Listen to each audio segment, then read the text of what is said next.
ariko ntabwo icyo gihe byari byarateguwe ko ibintu bizakomeza nk'uko byagenzuwe. Hagati aho abanyarwanda bose benshi muhereye ku masinyatire miliyoni 4 n'ibirenga ukagera kuri referendum bikagera no ku FPR ubwayo aho byose byaganishaga kandi byemezaga gusaba ko nkomeza yewe kubabera umuyobozi.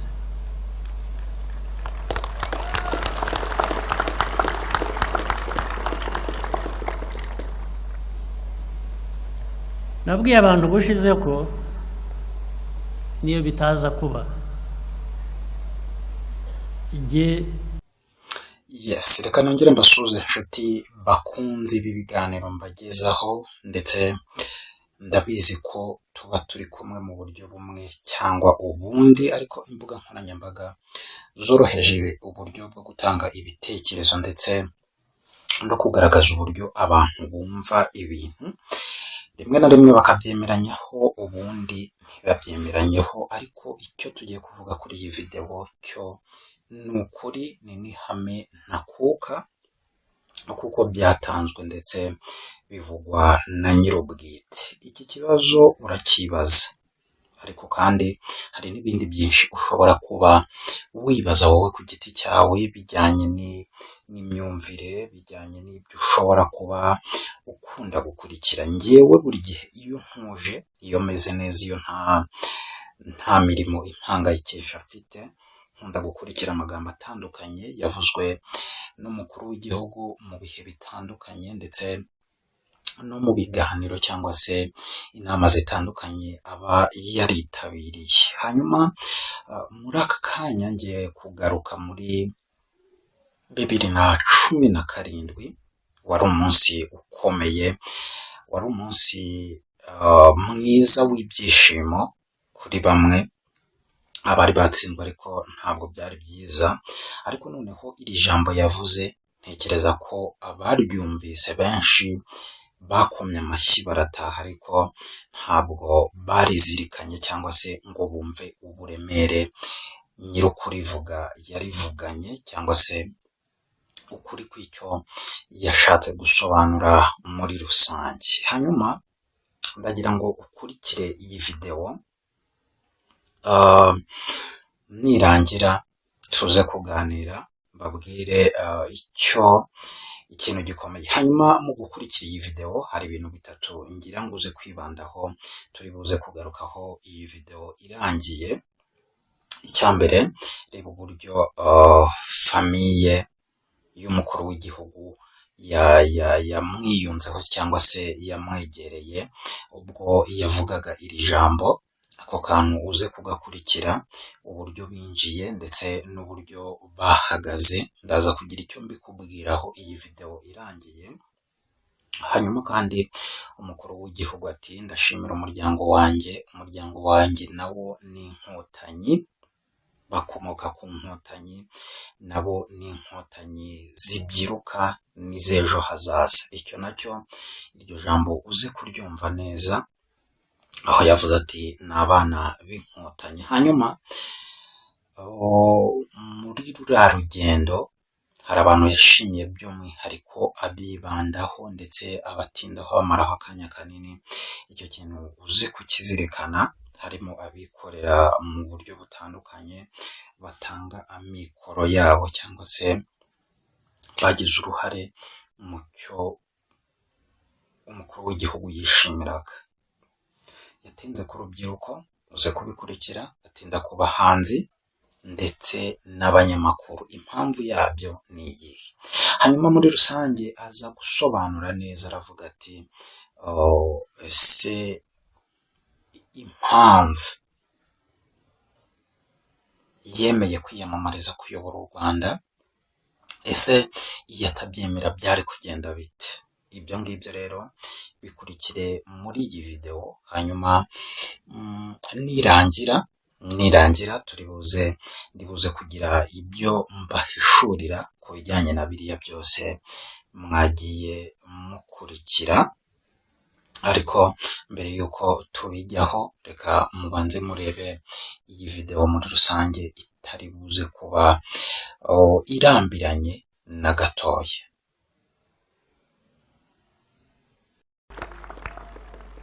Urebye uko ibintu byari biteguwe kuva bigitangira kugeza n'ubu, ahantu twahuriraga n'abantu benshi, ibihumbi byinshi, amagana, ariko ugasanga byateguwe neza, ababyeyi barafashwa, abana barafashwa, abakuru n'abandi, ibintu byose biri ku murongo. Urwaye agahabwa umuti, ufite inyota agahabwa amazi,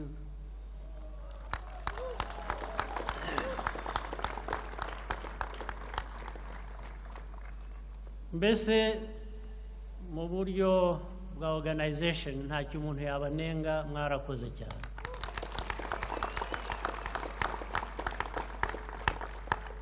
Abo ni abahungu n'abakobwa b'imyaka 18,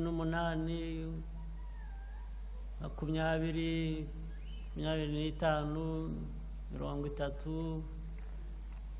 Abo nibo bakoze ibi byose mureba.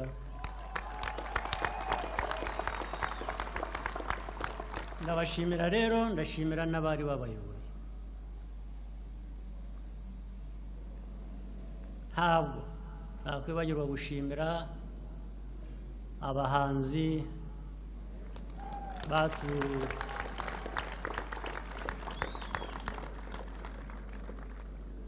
baririmbyi batubaye hafi igihe cyose, ahari imbeho bakatumara imbeho, ahari hashyushye bakahashyushya kurusha. Mwarakoze cyane.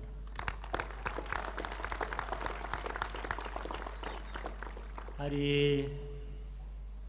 ndetse n'abanyamakuru baba mu gihugu hano, baba hanze, baba bose bakora imirimo itandukanye, abafotora, abakoresha za social media, mbese ibyabaga byose muri iki gikorwa cy'amatora, nta hantu bitabaga bigira ku isi muri uwo mwanya bibereyeho. Mwarakoze namwe cyane. Ahasigaye rero ngira ngo amateka atugejeje hano nayo murayazi.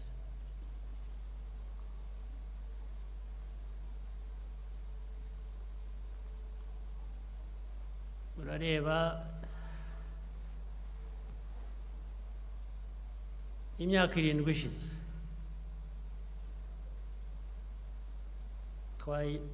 igikorwa nacyo nk'iki cyarabaye, nacyo kigenda neza, ubu ndetse cyagenze neza kurushaho. Ariko ntabwo icyo gihe byari byarateguwe ko ibintu bizakomeza nk'uko byagenze ubu. Hagati aho Abanyarwanda bose benshi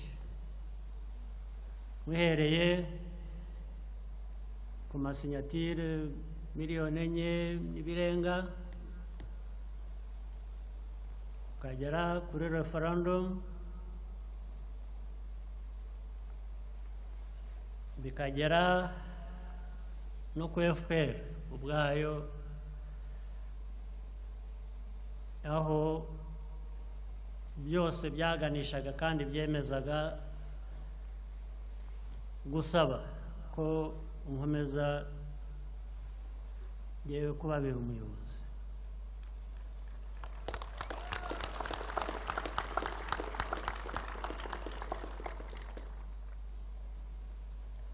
Nabwiye abantu bushize ko niyo bitaza kuba igihe nta kibazo nari mfite cyo gukomeza uko byateguwe bikagenda uko ariko kose mubishaka bikajya no ku bandi banyarwanda dushobora kujya inyuma bakatubera abayobozi. Ni ukuvuga ngo ndi hano kubera ko nubahirije ibyo nasabwe namwe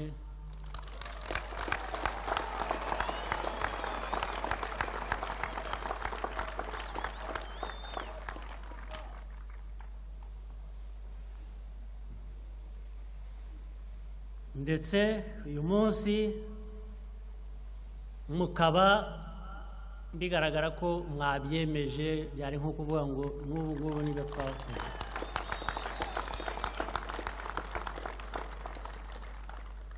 Ndetse icyo nabonye igihe turi mu gihe cyo kwiyamamaza byabaye mu matora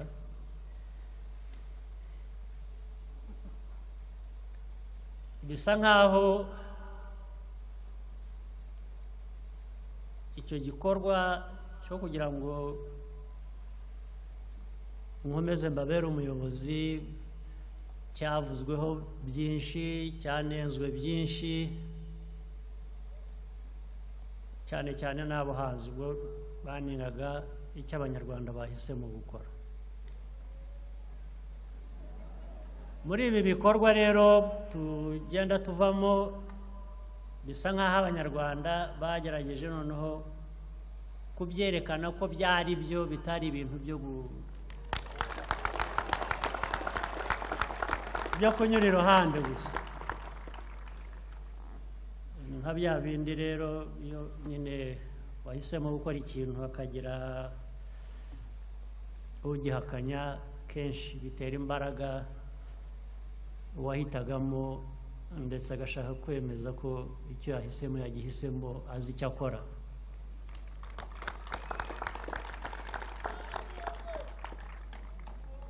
Rero akazi ubu kagiye gutangira nanone nk'uko twari dusanzwe tugakora. Ubu ni imyaka 7 yo gukomeza kwita ku bibazo dufite nk'u Rwanda yugarije abanyarwanda ndetse birimo gukomeza k'umunyarwanda aba umunyarwanda ko tudaharanira kuba ikindi kintu kitari umunyarwanda ahubwo dushaka kuba umunyarwanda muzima uteye imbere wigeza kuri byinshi uko tubyifuza. Bantu mwese rero muri hano igikorwa nk'iki njye numva kiba kiremereye tujye tugitwara nk'ikiremereye cyane cyane ko n'iterambere ry'igihugu cyacu imiyoborere myiza y'igihugu cyacu demokarasi yacu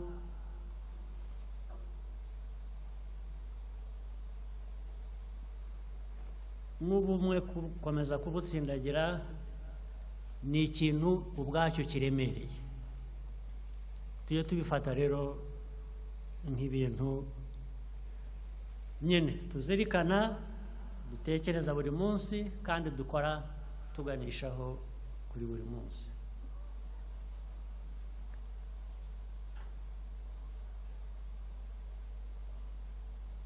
Nagira ngo musoze mbashimira, ubwo ibindi tuzakomeza kubivuga igihe kiri imbere, ariko nagira ngo nasabe rwa rubyiruko navugaga barizi, bamwe bafite n'abayobozi babo, muze hano.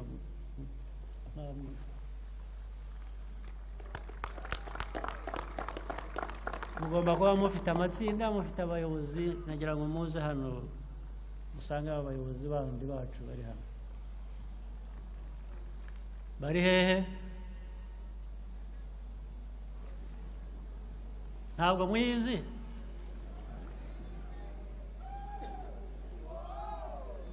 Mutebuke mugire vuba kandi ko ubundi mwayaga mwihuta.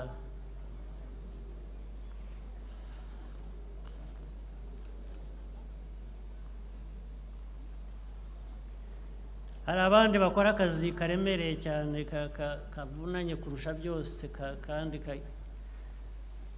batajya bibukwa, tutajya tuvuga, ariko ubwo ndagira ngo bo ni benshi, nta nubwo turi bubasabe kuza hano. Abantu mureba, abana baturindira umutekano, bakora ibitangaza.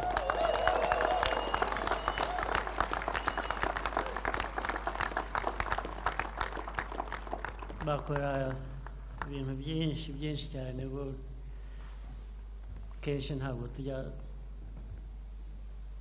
tubitwara ko babyumva gusa, ntitwirirwa dusubiramo kubashimira. Bo baritanze nyine.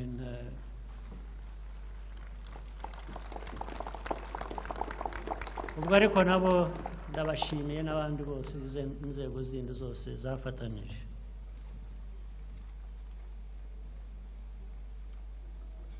So mukomeze mubarebe, ni bato cyane. Kugira ngo naze mvuga 18, ndabona harimo n'aba 14.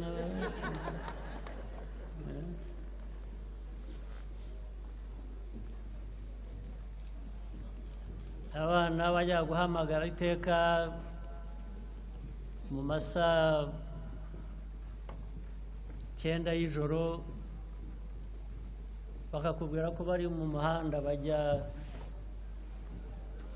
hirya no hino.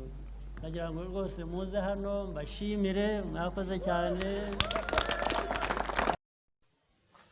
Yes, mwabikurikiye neza, ndizera ko abo turi kumwe cyangwa se abo turi kumwe muri iki kiganiro ndetse n'abakirebyeho bwa mbere mwamaze gukanda subscribe kugira ngo tujye tubana mu buryo bumwe cyangwa ubundi, ndetse n'ibiganiro byose dutambutsa. Hanyuma umukuru w'igihugu ati ibi bintu impamvu nabyemeye nuko mwabisabye nk'abanyarwanda, nubahirije amahitamo y'abanyarwanda.